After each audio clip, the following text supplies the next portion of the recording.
How to turn on and off incognito mode on Samsung.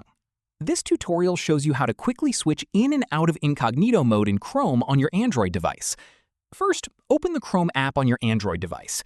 After that, tap on the three dots at the top right corner of the screen. From there, tap on New Incognito tab to switch into incognito mode.